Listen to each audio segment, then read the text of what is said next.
नमस्कार, आप देख रहे हैं गुड न्यूज टुडे। शाम के 7 बज चुके हैं। 7 सवाल लेकर हम हाजिर हैं। मैं हूं अनंत भट्ट।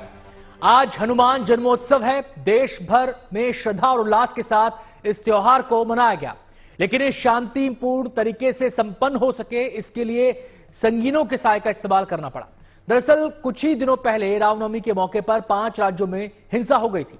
लिहाजा हनुमान जन्मोत्सव को लेकर केंद्रीय गृह मंत्रालय ने सभी राज्यों को एडवाइजरी जारी करते हुए उन्हें सुरक्षा के पुख्ता इंतजाम करने को कहा था। दिल्ली के जहांगीरपुरी में पिछले साल इस मौके पर हिंसा भड़क गई थी। लिहाजा इस बार पुलिस ने इलाके में पूरी सख्ती बरतते हुए न केवल बड़ी संख्या में पुलिस बलों को तैनात किया, बल्कि शोभा यात्रा को भी शर्तों के साथ निकालने की अनुमति दी गई। उसी तरह से बंगाल में 3 जिलों में केंद्रीय पुलिस बलों को तैनात किया गया। यहां तक कि राज्यपाल भी सुरक्षा का जायजा लेने के लिए सड़कों पर उतरे। बिहार में हिंसा से प्रभावित बिहार शरीफ और सासाराम में सुरक्षा के पुख्ता इंतजाम किए गए थे। तो हमारे आज के 7 सवाल इसी मुद्दे पर केंद्रित रहेंगे और पहले सवाल पर अब नजर डाल लेते हैं। और हमारा पहला सवाल है, शोभा यात्रा निकालने के लिए पुलिस पहरे की जरूरत क्यों पड़ी? शोभा यात्रा को लेकर जिस तरीके के इंतजाम किए गए, वो ये सवाल खड़ा कर रहे हैं। दरअसल जहांगीरपुरी का इलाका बेहद संवेदनशील है और इसी इलाके में पिछले साल शोभा यात्रा निकालने के दौरान हिंसा भड़क गई थी। लिहाजा पुलिस इस बार किसी तरह का रिस्क उठाने के मूड में नहीं थी।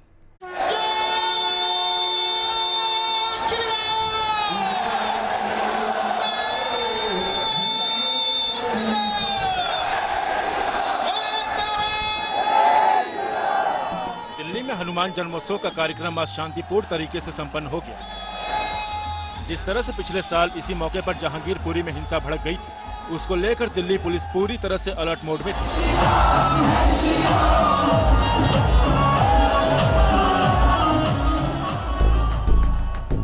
पिछले साल शोभा यात्रा के दौरान ये इलाका सांप्रदायिक हिंसा की आग में झुलस गया था, लेकिन पिछली बार से सबक लेते हुए इस बार दिल्ली पुलिस ने सुरक्षा के पुख्ता इंतजाम किए थे। इस बार इस इलाके में हिंसा न भड़के, इसके लिए बड़ी संख्या में पुलिस बलों को सड़कों पर उतारा गया था। जहां तक दिल्ली पुलिस के बड़े अधिकारी भी सड़कों पर उतरकर स्थिति पर नजरें बनाए हुए थे। जहांगीरपुरी के संवेदनशील इलाकों में पुलिस और केंद्रीय बलों के जवानों ने आज फ्लैग मार्च भी किया। आप देखिए, जिस जगह पर मैं मौजूद हूं, आप पीछे की तरफ देखिए, तमाम आला अधिकारी, पहला मिलिट्री फोर्सेस के जवान, दिल्ली पुलिस के जवान, और देखिए तमाम जो उनकी गाड़ियां हैं, इस पूरे इलाके में लगातार इसी तरीके से अधिकारी गश्त कर रहे हैं और उनकी गाड़ियां उनके पीछे चल रही हैं। दूसरी तरफ की तस्वीर दिखाता हूं मैं, ये एच ब्लॉक में मैं जहांगीरपुरी में मौजूद हूं। दूसरी तरफ की आप तस्वीर देखिए, यहां पर किस तरीके की डिप्लॉयमेंट है। आप ये देखिए, पैरामिलिट्री फोर्स, दिल्ली पुलिस के जवान और लगातार उनको गाइड करते अधिकारी। छतों की तरफ आप देखिए, छतों पर दिल्ली पुलिस के जवान। जहां पर मैं मौजूद हूं, जो 2 शोभा यात्राएं यहां से निकलने की इजाजत मांगी गई थी, उसमें से पहली शोभा यात्रा यहीं से निकलनी थी। दरअसल दिल्ली के जहांगीरपुरी का इलाका बेहद संवेदनशील माना जाता है और इस इलाके में पहले भी हिंसा और हंगामे की वजह से माहौल तनावपूर्ण रह चुका है। इस इलाके में 2019 में दंगे हुए और पिछले साल भी यहां हिंसा की आग भड़की। ऐसे में इस इलाके में धार्मिक जुलूस का निकलना पुलिस के लिए बेहद चुनौती भरा होता है।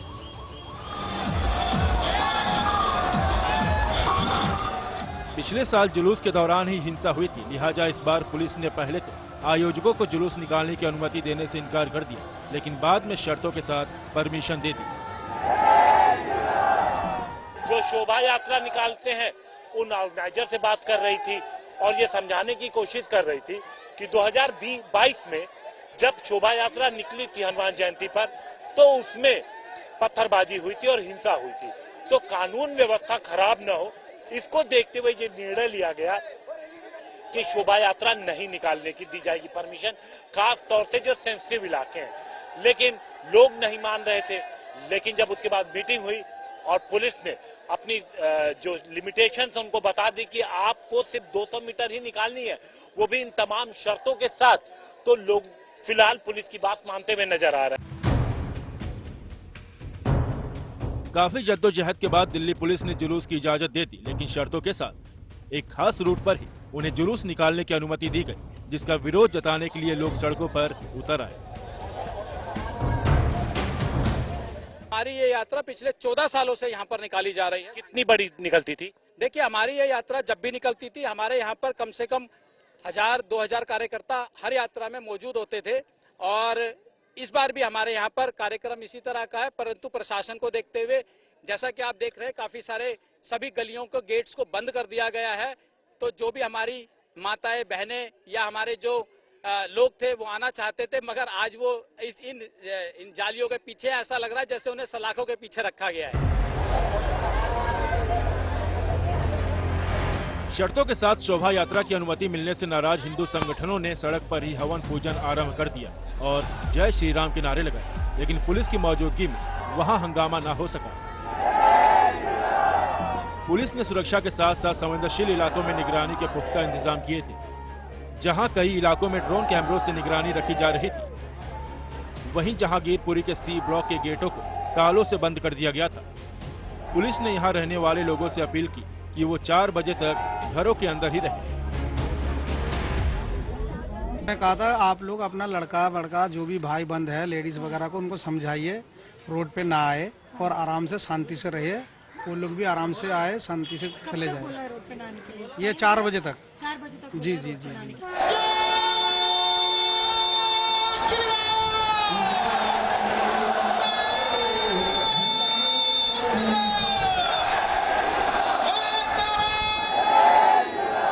आमतौर पर त्योहार का मौका उल्लास और जश्न का होता है, लेकिन अफसोस की बात यह है कि रामनवमी और हनुमान जन्मोत्सव जैसे त्योहारों को पुलिस की सुरक्षा के बीच शर्तों के साथ मनाना पड़ रहा है।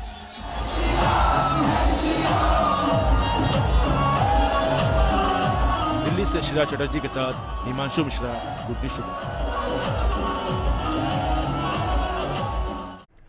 दिल्ली का जहांगीरपुरी एक ऐसा संवेदनशील इलाका है जहां धार्मिक त्योहारों के मौके पर सद्भाव बिगड़ने का खतरा बना रहता है। पिछले साल पुलिस की चूक की वजह से इलाके में हिंसा भड़क गई थी, लिहाजा इस बार पुलिस ने संवेदनशील इलाकों में सुरक्षा के अभूतपूर्व इंतजाम किए। ऐसे में नजर हमारे दूसरे सवाल पर, और हमारा सवाल है, शोभा यात्रा के दौरान कुछ इलाकों में पुलिस को क्यों लगाने पड़े ताले? पिछले साल जिस इलाके में हिंसा भड़की थी, वहां की गलियों में पुलिस ने ताले लगा दिए थे। ज्यादा जानकारी दे रही है हमारी संवाददाता श्रेया चटर्जी। जहांगीरपुरी के कई संवेदनशील इलाके में गलियों में ताला लगा दी गई है। जहांगीरपुरी का सी ब्लॉक का एक इलाका है जहां पिछली बार हनुमान जयंती की यात्रा वहीं उस फ्लैश पॉइंट से हमने देखा कि कैसे वहां पे एलिगेशंस लगे कि पत्थरबाजी हुई, कई ऐसे भी एलिगेशंस लगे कि लोग बंदूक लेके उस यात्रा में थे। और उसी के बाद हमने देखा कि सी ब्लॉक एक ऐसा जगह था जहां पे पिछली बार हनुमान जयंती यात्रा वायलेंट हो गई और इसी वजह से दिल्ली पुलिस की तरफ से भारी तैनाती भी की गई है। दिल्ली पुलिस के फोर्सेस के अलावा 4 कंपनी पैरामिलिट्री फोर्सेस भी डिप्लॉय कर दी गई, लेकिन जो ये सी ब्लॉक का इलाका है, उनके जो गलियां हैं उनमें ताला भी लगा दी गई है। और उनके जो वहाँ के रेजिडेंट्स हैं, उनका ये कहना है कि वहाँ पे 4 बजे तक ये कहा गया था कि ताला बंद रहेगा। और जो उनसे रिक्वेस्ट की गई थी कि जो वहाँ के जो रेजिडेंट्स हैं, स्पेसिफिकली जो वहाँ के जवान है लोग, उनको बोला गया है कि जो यूथ है वो 4 बजे तक अंदर ही रहे, वो बाहर आने की कोशिश ना करें। पुलिस ने शांति बनाए रखने के लिए कुछ इलाकों में ताले ही नहीं लगाए, बल्कि उस इलाके से निकलने वाले जुलूस के रूट को भी छोटा कर दिया और कई शर्तों के साथ शोभा यात्रा निकालने की अनुमति दी, जिसके बाद कुछ देर के लिए लोगों ने पुलिस का विरोध भी किया। ऐसे में नजर हमारे तीसरे सवाल पर, और हमारा तीसरा सवाल है, जहांगीरपुरी में पुलिस कार्रवाई का क्यों हुआ विरोध? पुलिस की कार्रवाई पर लोगों का क्या रिएक्शन था, आइए ये हम आपको सुनवाते हैं। दिल्ली पुलिस भी चाहते हैं कि अमन बना रहे, कोई झगड़े लड़ाई ना हो, इसीलिए कोई ना निकले। रमजान का महीना है, सब रोजे से हैं, हम लोग भी चाहते हैं कि अमन हो, कोई लड़ाई झगड़े ना हो। वो अपना रैली निकाल रहे हैं, कोई बात नहीं, रैली निकालने दीजिए, आराम से निकल जाए और हम लोग भी आराम से चैन से रहें। कि दिल्ली पुलिस की तरफ से अमन हो, खुशहाल हो। अगर हम यहाँ अपनी शोभा यात्रा नहीं निकालेंगे तो कहाँ निकालेंगे? हम किसी कश्मीर में थोड़ी ना बैठे, हम पाकिस्तान में थोड़ी ना बैठे, हम तो अपने हिंदुस्तान में बैठे हुए हैं। और हिंदुस्तान में भी अगर हम अपने शांतिपूर्वक शोभा यात्रा ना निकाल सके, इसके लिए भी हमें केंद्र सरकार परमिशन ना दे, दिल्ली पुलिस प्रशासन ना दे, हमें तो फिर ये बताइए कि हम अपनी रैली शोभा यात्रा फिर किस प्रकार से निकालेंगे। दिल्ली पुलिस किसी भी कीमत पर पिछले साल वाली गलती दोहराने के मूड में नहीं थी। दरअसल पिछले साल जहांगीरपुरी हिंसा को लेकर पुलिस की बड़ी भारी किरकिरी हुई थी। ऐसे में उसने इस बार जहांगीरपुरी में सुरक्षा के तगड़े इंतजाम किए। हमारा चौथा सवाल अब आपके सामने है और हमारा सवाल है, दिल्ली में शांति बनाए रखने के लिए पुलिस ने क्या क्या इंतजाम किए थे। आपको बताएं, इस पूरे मसले पर हमारे संवाददाता हिमांशु मिश्रा ने special CP law and order Deependra Pathak से खास बातचीत की। इसको इंश्योर करते हुए कि जो यात्रा है वो भी सुरक्षित तरीके से और सेफ एंड सिक्योर मैनर में वो संपन्न हो। चीज को इंश्योर करते हुए कि जो यात्रा है वो भी सुरक्षित तरीके से और सेफ एंड सिक्योर मैनर में वो संपन्न हो और साथ ही इलाके में भी कानून व्यवस्था मुकम्मल पूरी तरह से रहे। तो उसको ध्यान में रखकर ऑर्गेनाइजर से बात हुई है और इस चीज को एक एरिया डिसाइड हुआ है और उस चीज को हम लोग इम्प्लीमेंट कर रहे हैं।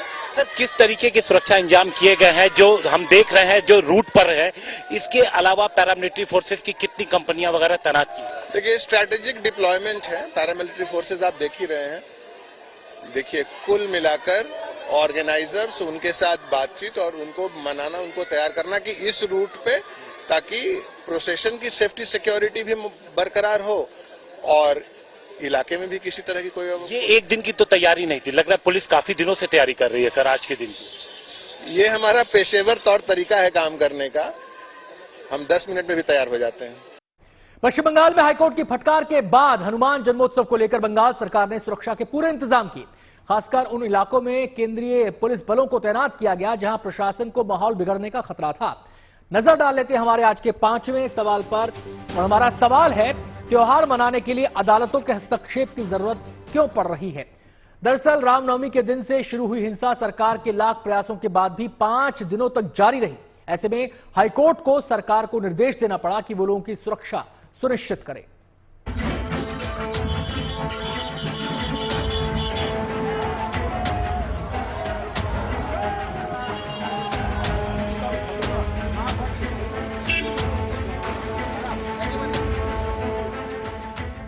पश्चिम बंगाल में रामनवमी के दौरान जो हुआ उसे हनुमान जन्मोत्सव के मौके पर नहीं होने दिया गया।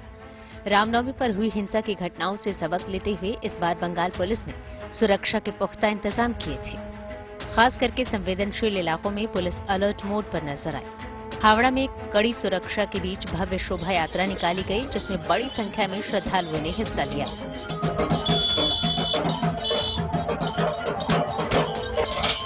रामनवमी की तरह हनुमान जन्मोत्सव पर किसी तरह की अनहोनी न हो, इसके लिए बंगाल पुलिस के जवान सतर्क थे। संवेदनशील इलाकों में पुलिस बलों की तैनाती के साथ अर्धसैनिक बलों के जवानों को भी लगाया गया था। पश्चिम बंगाल के 3 शहरों कोलकाता, बैरकपुर और चंदन नगर में केंद्रीय बल के जवानों को तैनात किया गया था। कलकत्ता हाईकोर्ट के हस्तक्षेप के बाद से कोलकाता समेत पश्चिम बंगाल के कई जगहों पर सुरक्षा व्यवस्था बेहद कड़ी कर दी गई है। हनुमान जयंती के जुलूस के मद्देनजर खास तौर पर हावड़ा, बैरकपुर, कोलकाता और हुगली में कड़ी सुरक्षा व्यवस्था की गई है और पैरामिलिट्री फोर्स की एक कंपनी कोलकाता, बैरकपुर और हुगली में तैनात की गई है और हावड़ा में भी रूट मार्च किया जा रहा है। सिर्फ यही नहीं, जो भी शोभा यात्रा निकल रही है उसकी वीडियोग्राफी की जा रही है, सीसीटीवी में कैद किया जा रहा है और जितने भी लोग इसमें शामिल हो रहे हैं सबका परिचय पत्र भी देखा जा रहा है। शोभा यात्रा के रूट पर ड्रोन के माध्यम से भी नजर रखी जा रही थी। ट्रैफिक पॉइंट ऑफ व्यू से हो चाहे स्ट्रैटेजिक लोकेशन हो, वहाँ पे हमने पुलिस डिप्लॉयमेंट की है और इसके अलावा हमने ड्रोन से भी छतों के ऊपर नजरदारी रखी है जिससे भी कोई भी बदमाश या असामाजिक तत्व कोई भी किसी भी प्रकार की अफवाह या कोई भी गलत हरकत न करते। दरअसल रामनवमी के मौके पर शुरू हुई हिंसा राज्य सरकार की लाख कोशिशों के बाद भी 5 दिनों तक थम नहीं सकी थी। लिहाजा कलकत्ता हाईकोर्ट को इस मामले में दखल देना पड़ा था। बुधवार को इस मामले की सुनवाई करते हुए कोर्ट ने राज्य सरकार को नागरिकों की सुरक्षा सुनिश्चित करने का आदेश दिया था। हाईकोर्ट ने इस मामले में सख्ती बरतते हुए राज्य सरकार को कल निर्देश दिया था कि हनुमान जयंती पर सुरक्षा के कड़े इंतजाम किए जाएं। साथ ही कोर्ट ने कहा था कि जरूरत पड़ने पर केंद्रीय बलों की भी नियुक्ति की जाए। अदालत ने ये भी कहा था कि जिन इलाकों में धारा 144 लागू है वहां हनुमान जयंती की शोभा यात्रा न निकाली जाए। कलकत्ता हाईकोर्ट ने नेताओं से भी संयम बरतने की अपील करते हुए कहा था कि वो हनुमान जयंती को लेकर बेवजह की बयानबाजी न करें। पश्चिम बंगाल में हनुमान जयंती को देखते हुए कलकत्ता हाईकोर्ट ने कड़े निर्देश दिए हैं। खास तौर पर जिन इलाकों में धारा 144 लागू है वहां पर किसी भी तरह की शोभा यात्रा नहीं करने का निर्देश दिया गया है। इसी के साथ राज्य सरकार को कहा गया है कि जरूरत पड़े तो वो केंद्रीय बलों का इस्तेमाल करे और केंद्र सरकार को इसके लिए रिक्वेजिशन दे दे। सिर्फ यही नहीं, जो राजनीतिक नेता हैं उनको भी कहा गया है कि हनुमान जयंती के मद्देनजर किसी भी तरह के भाषण न दें, ऐसी बातें न कहें जिससे उकसावा मिले, और साथ ही कई ऐसे कदम उठाने को कहे हैं जिससे शांति बहाल हो सके और किसी तरह का उपद्रव न हो। इससे पहले गृह मंत्रालय ने भी इस मौके पर सभी राज्यों को सुरक्षा को लेकर एडवाइजरी जारी की थी, जिसके बाद बंगाल के संवेदनशील शहरों में सुरक्षा बलों ने एहतियातन फ्लैग मार्च किया। इतना ही नहीं, पश्चिम बंगाल के गवर्नर सीपी आनंद बोस भी आज सुरक्षा व्यवस्था का जायजा लेने के लिए सड़कों पर उतरे। इस दौरान उन्होंने लेक टाउन स्थित हनुमान मंदिर में पूजा अर्चना भी की।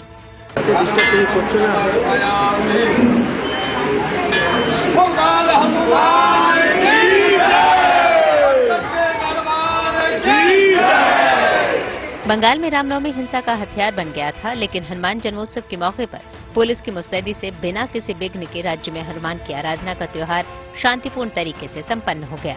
लेकिन साथ में छोड़ गया एक बड़ा सवाल कि क्या अदालत के आदेश के बाद पुलिस के पहरे में ही धार्मिक त्योहारों को शांतिपूर्ण तरीके से मनाया जा सकता है।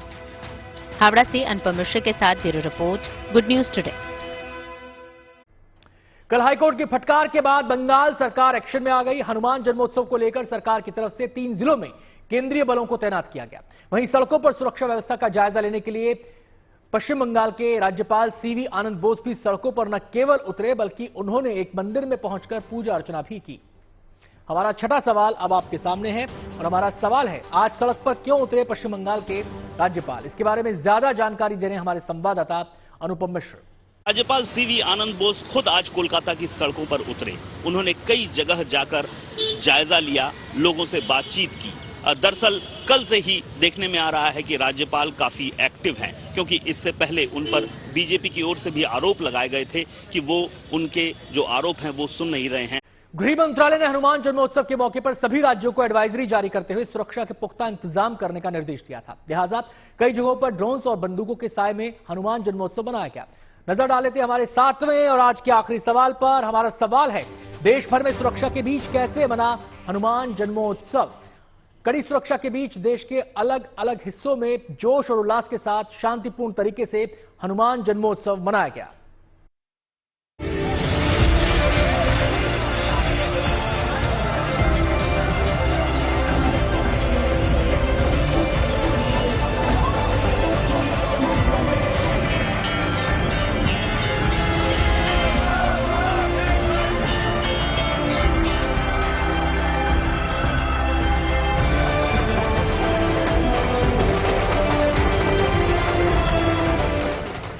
हनुमान जयंती के मौके पर देश भर में आज सुबह से ही मंदिरों में श्रद्धालुओं का तांता लगा रहा। सुरक्षा के बीच संकट मोचन महावीर हनुमान जी का जन्मोत्सव मनाया गया। काशी से लेकर मथुरा तक आस्था और उमंग की अद्भुत तस्वीरें दिखी। ढोल नगाड़ों के साथ सड़कों पर भव्य शोभा यात्रा निकाली गई।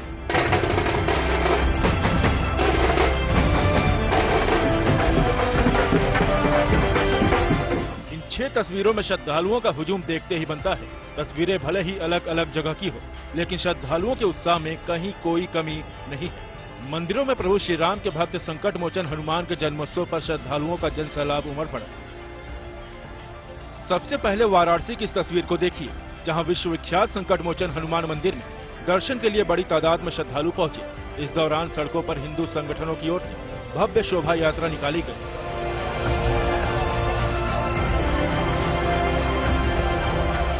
यहाँ इस संकट मोचन मंदिर, जो प्राचीन हनुमान मंदिर है, वहां पर हजारों लाखों की संख्या में भक्त आकर हाजिरी लगा रहे हैं।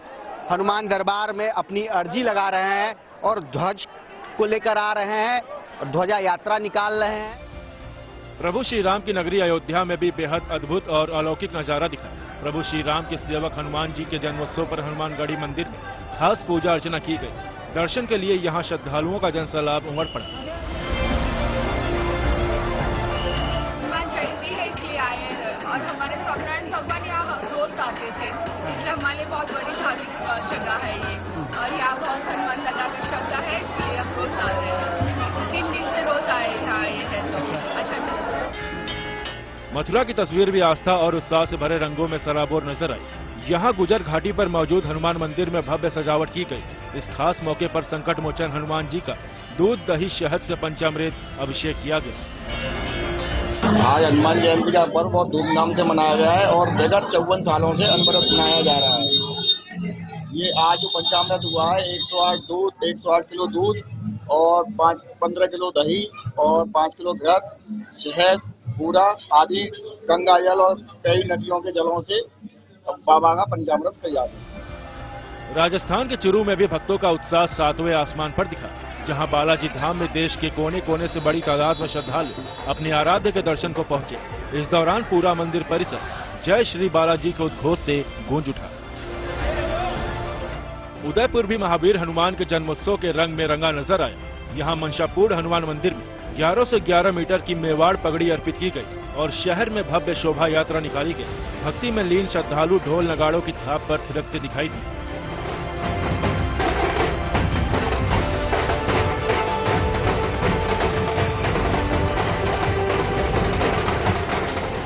असम के बुंगई गांव में हनुमान जन्मोत्सव के शुभ अवसर पर भव्य शोभा यात्रा निकाली गई। आस्था और भक्ति भरे इस माहौल में महिलाओं ने भी बढ़ चढ़कर हिस्सा लिया। इस दौरान पूरा माहौल हनुमान जी के जयकारों से गूंज उठा। एमपी के छिंदवाड़ा में भी हनुमान जन्मोत्सव को लेकर खास आयोजन किया गया। यहां सिद्धेश्वर हनुमान मंदिर में स्थापित 101 फीट ऊंची हनुमान जी की प्रतिमा पर हेलीकॉप्टर से फूल बरसाए गए।